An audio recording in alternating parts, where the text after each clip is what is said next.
Yon, what's up mga sir, Automatic Works. So, meron tayong customer ngayon, baka maka-encounter kayo ng ganito na mga sasakyan o magkaganito ang sasakyan nyo. Ito ay Toyota Avanza 2022. Ang problema nito ng may-ari, umaandar naman siya. Maayos naman ang andar, maayos ang minor, kaso wala siyang RPM. Yung hindi gumagana yung kanyang gauge sa RPM, pero nare-revolusyon mo siya. Hindi gumagana ang gauge ng RPM, tapos nakailaw permis ang check engine. Tapos nakailaw din yung handbrake at matigas ang preno at wala rin siyang aircon. So pag sabi niyang walang aircon, kailangan tingnan natin tong mga fuse and relay. So dito kasi napunta ang aircon. Yan yung integration relay. Diyan pumunta ang compressor, radiator fan, diyan pumunta. Kaya una kaagad tiningnan ko yan. Ngayon kasi nabuksan na siya tiningnan ko na, baka kasi meron lang dyan busted. So wala naman akong nakitang busted, kaya ang ginawa natin, binalik ko mga sir. Ngayon, saka ako nagtitrace at nag-scan ngayon sa sasakyan. Siyempre, unang approach ko pa lang yun sa customer para makita yung initial. So nag-initial muna ako dyan, wala naman ako nakita. So binalik po natin yan mga sir at nag-scan tayo ng kanyang sasakyan para makita natin kung anong fault code, kasi baka naman fuse lang pumutok o di kaya relay lang.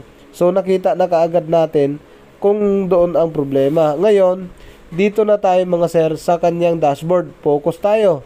So ang gagawin natin dyan, i-on ang susi. Yan, nag self test naman siya, pero ang problema, huling umiilaw yung kanyang check engine. Yan, dito sa tinuro ko, pansinin nyo, iilaw siya huli. Yan o, bibilang ka ng 3 seconds bago siya iilaw. Pero may self-test. Yan. Tapos inulit-ulit ko yan, baka naman nagka-delay lang pag on ko ng susi. Pero hindi.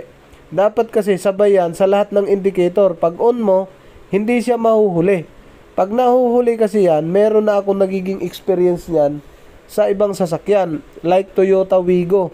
Nagkaroon ako ng ganyang sira sa Toyota Wigo. Wala namang ginalaw. Pinaandar lang. Tapos namatay. Nung namatay, ayaw na talaga niyang umandar. Ngayon, nag-decide tayo na i-scan ang sasakyan ni sir para makita natin kung anong fault code. Ito ay Avanza 2022. Yan. May mga fault code siya. Nagtaka ako, yung EFI at 80 hindi binabasa ng scanner. Ibig sabihin, pag hindi binabasa, unrecognized, ibig sabihin yan, pwedeng magka-problema yan mismong internal sa ECU mismo. Kasi kung magka-problema yan sa fuse, ang mangyayari dapat may reading yan. Ang reading dapat yan, lost communication. Ang reading kasi yan sa ganyan, ano na siya unrecognized o no communication na talaga. No communication. Yan, tingnan nyo ha. Yun, ito yung buksan natin ulit, i-analyze natin mga sir. Una, sa scan natin, hindi na siya nababasa yung ECU. Hindi na nabasa. Ito yung automatic transmission. Ito yung EFI, yung engine. So nag-unrecognize siya. Ito yung ECU. Palatandaan niya, no? Yung check engine.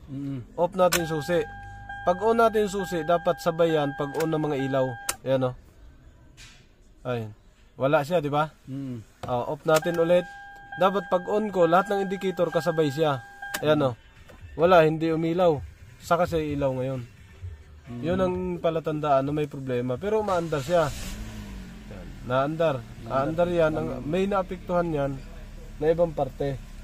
Yung cambio nito sigurado hindi rin to gumagana. Wala to. Dahil dito pa lang unrecognized na siya. Ngayon pag in-on natin yan ulit, yan, hindi yan pipitik ang check engine. Wala. Yan. Saka siya pipitik mga 3 seconds. Tingnan natin dito. Yung lahat ng fuse dyan nakita na natin Di ba? So tayo ay pang 5 na yata dito. So nag-diagram na rin tayo dito kasi nawala daw ang aircon. Yan.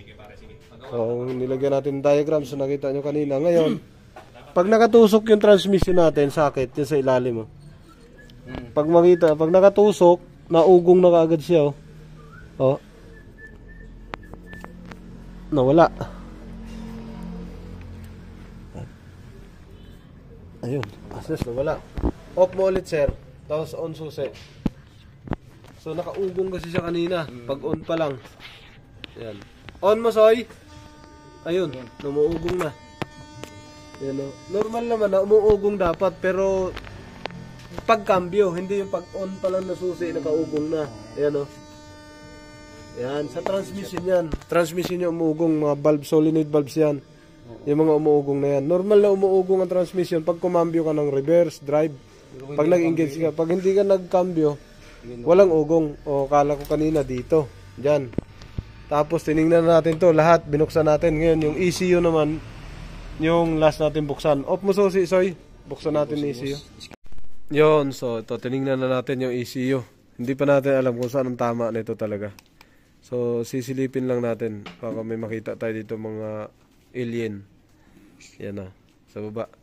Ayaw mandar yan na. Tingnan natin. Avanza 2022.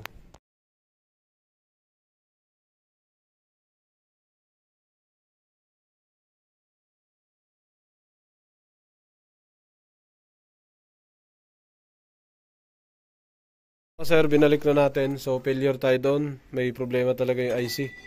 Kaya, binalik natin yung ECU. Pinakabit ulit natin. So, kailangan palitan talaga. Hindi makaya sa repair.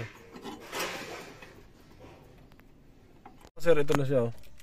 Pagkatapos natin ikabit yung battery, yan kasi mangyayari sa kanya. Matagal lumabas yung check engine.